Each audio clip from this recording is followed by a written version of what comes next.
جس طرح دنیا میں اچھا امتحان اور اچھا انٹرویو دینے کے بعد بڑا اچھا نتیجہ آتا ہے، اپوائنٹمنٹ ہو جاتا ہے، اوکے ہو جاتا ہے، بندہ اپنی منزل پہ پہنچ جاتا ہے، خوشی حاصل ہوتی ہے، ساری کلفت تکلیف دور ہو جاتی ہے، مایوسی دور ہو جاتی ہے، اسی طرح رب کی آزمائشوں کے بعد جو ہر قدم پہ ہمارے لیے تیار ہے، انسان کے لیے پھر آسانی آتی ہے، اور ضرور آتی ہے۔ ہم اس چیز کو نہیں سمجھ پاتے، جو سمجھتے ہیں وہ کربلا کے میدان میں اتر جاتے ہیں، ہم نہیں سمجھ پاتے، جو سمجھتے ہیں وہ بڑی بڑی آزمائشوں میں قائم ہو جاتے ہیں، جو جانتے ہیں وہ پھر کوئی چیز بھی قربان کرنے سے دریغ نہیں کرتے، وہ کسی بھی سخت اور مشکل مرحلے میں داخل ہونے سے گریزاں نہیں ہوتے، پھر وہ وقت و حالات کے کڑوے سے کڑوے جام کو بھی اتار لینے کے لیے تیار ہے، اور وقت و حالات کی کسی بھی سنگینی سے گزر جانے کے لیے تیار ہے، اور کسی بھی کیسے ہی حالات کے اندر وہ آگے بڑھتے رہنے کے لیے تیار ہے۔ یہ ہے اہل حق کی شان، یہ ہے جاننے والوں کی پہچان، یہ ہے وہ جن کو حقیقت معلوم ہے، یہ ہے وہ جن کو پتہ ہے، منزل کا پتہ معلوم ہے، جو منزل کی قدر جانتے ہیں، یہ ہے وہ جو حقیقت شناس ہے، انہیں معلوم ہے، امتحان سے وہی گزرتا ہے جسے معلوم ہو کہ میری منزل کی حقیقت کیا ہے، وہی پیپر دیتا ہے، دنیا میں بھی وہی پیپر دے گا جسے علم کی حقیقت پتہ ہے، وہی ٹیسٹ میں جائے گا جسے پتہ ہے کہ اس کے بعد مجھے کیا چیز ملنے والی ہے اور اس کی کیا اہمیت ہے اور میرے لیے کیا آسانی ہے۔ یہ دنیا کی ملازمتیں، یہ جاب، یہ دنیا کے عہدے، منصب، شہرتیں، یہ علم کی منزلیں جنہیں پتہ ہوتی ہیں، وہی ان ٹیسٹ میں، ان آزمائشوں میں، ان امتحانوں میں وہ کھڑے ہوتے ہیں، محنت کرتے، تیاری کرتے ہیں، دوسرے نہیں سمجھ پاتے، جو نہیں جانتے وہ نہیں سمجھتے، وہ ہمیشہ پوچھتے رہتے ہیں بھئی کیا فائدہ، بھئی اتنی محنت کیوں، اس سے کیا حاصل، مگر وہ کیسی یکسوئی سے لگا ہوا ہے جسے پتہ ہے کہ مجھے کیا ملنے والا ہے۔ اسی طرح دنیا نہیں سمجھ سکتی کہ امام پاک کو، امام حسین کے سامنے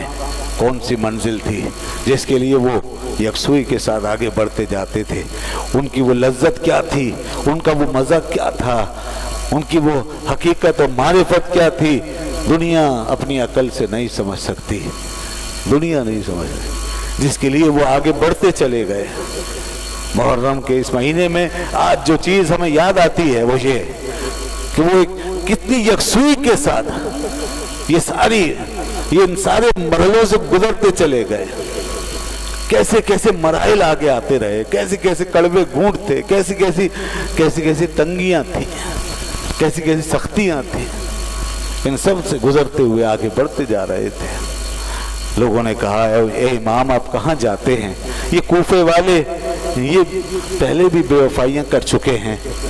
یہ کوفے والوں کا کوئی بھروسہ نہیں، مگر امام کے سامنے ایک منزل تھی، وہ اپنی منزل کی طرف بڑھتے تھے، انہوں نے طے کیا تھا، خدا نے ان کو حق و باطل کے درمیان فرق کرنے کے لیے پیدا کیا تھا، وہ اپنی خون سے حق و باطل کے درمیان وہ بارڈر لائن کھینچ دینے کے لیے آئے تھے کہ جس کو رہتی دنیا قیامت تک آنے والے لوگ جس کو دیکھ کر یہ سمجھ سکیں کہ یہ حق ہے یہ باطل ہے، وہ اس مقصد کے لیے آگے بڑھ گئے، اور یہ مقصد اتنا بڑا مقصد جو پوری دنیا کے لیے ایک لکیر ثابت ہو، جو پوری دنیا کے لیے بائیفرکیشن بنے، حق و باطل کے بیچ ڈیفرینسیشن بنے، جو ایک معیار بنے، جو ایک پہچان بنے، ایک آئیڈیل بنے، ماڈل بنے پوری دنیا کے لیے، جو رہتی دنیا کو نظر آئے، اس مقصد کے لیے، اتنے بڑے فرق کے لیے، اتنی بڑی لکیر کھینچنے کے لیے، اتنا بڑا فرق قائم کرنے کے لیے حق و باطل کے درمیان، اور اتنا واضح کہ ایک اندھا بھی آرام سے دیکھ سکے، اس کے لیے بہت بڑی قربانی سے گزرنا پڑے گا۔ سو امام نے وہ قربانی دے دی، انہوں نے وہ قربانی دے دی، اور وہ اپنے اہل خانہ سمیت، اپنے بیوی بچوں سمیت، اپنے بھائیوں، بھتیجوں، دوستوں اور احباب سمیت ایک ایسے جنگل میں، ایک ایسے بیابان میں، ایک ایسے میدان میں اتر آئے ہیں کہ جہاں پانی کچھ فاصلے پہ موجود تو ہے، مگر ان کے لیے اس پانی کے دروازے بند کر دیے گئے، ان کے لیے وہ پانی مسدود کر دیا گیا، جہاں پہ نہ کوئی ساتھی ہے، نہ کوئی سہارا ہے، نہ کوئی آسرا ہے، نہ اپنے کوئی موجود ہیں، نہ کوئی پیاس بجھانے والا ہے، اور نہ کوئی بچوں کی بھوک مٹانے والا ہے۔ ایک ایسی دنیا میں پہنچ گئے جہاں رات بھی تاریک ہے تو دن میں بھی اندھیرا ہی اندھیرا ہے، ہر طرف ظلم و جبر کی تلواریں لہرا رہی ہیں، ہر طرف ظالم و سفاک فوجیں ہاتھوں میں تلوار لیے اور آنکھوں میں انتقام لے کر چاروں طرف منڈلا رہی ہیں۔ جو بھی آ رہا ہے حضرت امام کا راستہ روکنے کے لیے آ رہا ہے، جو بھی آ رہا تھا وہ ان کو جھکانے کے لیے آ رہا تھا، وہ ان کو باطل کے آگے جھکانے کے لیے آ رہا تھا، وہ ان کا سر گرانے کے لیے آ رہا تھا۔ جو بھی طاقت اور قوت اور جو بھی سامنے سے موومنٹ ہوتی تھی اس کا مقصد یہی ہوتا تھا، امام کو جھکا دو۔ ساری ہوائیں امام کے خلاف چل رہی تھی، سارا ماحول، ساری فوجیں، ساری تلواریں، اور ادھر حضرت امام حسین بغیر کسی تیاری کے، بغیر جنگی ساز و سامان کے، اپنے اہل خانہ کے ساتھ اس طرح آ کے ٹھہرے ہوئے ہیں کہ اس سے زیادہ چشمان فلک نے کبھی مجبوری، بے بسی اور لاچاری کا منظر نہیں دیکھا ہوگا۔ آج آل رسول صلی اللہ علیہ وسلم پہ وہ وقت تھا، یہ آزمائش ہے، اسی کو امتحان کہتے ہیں۔ جب ساری ہوائیں خلاف ہو جائیں، جب ساری فضائیں سامنے مد مقابل ہو جائیں، جب سارے محرکات و اسباب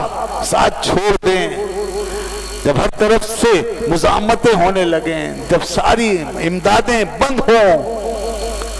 جب بھوک ہو، پیاس ہو، گرمی ہو، تاریکی ہو، جب خوف ہو، اور جب زندگی کے آثار مٹتے مٹتے معدوم ہوتے چلے جائیں، اور موت ہر طرف منہ کھول کے انتظار کرتی نظر آتی ہو، گھورتی دکھائی دیتی ہو، جب انسان اس عالم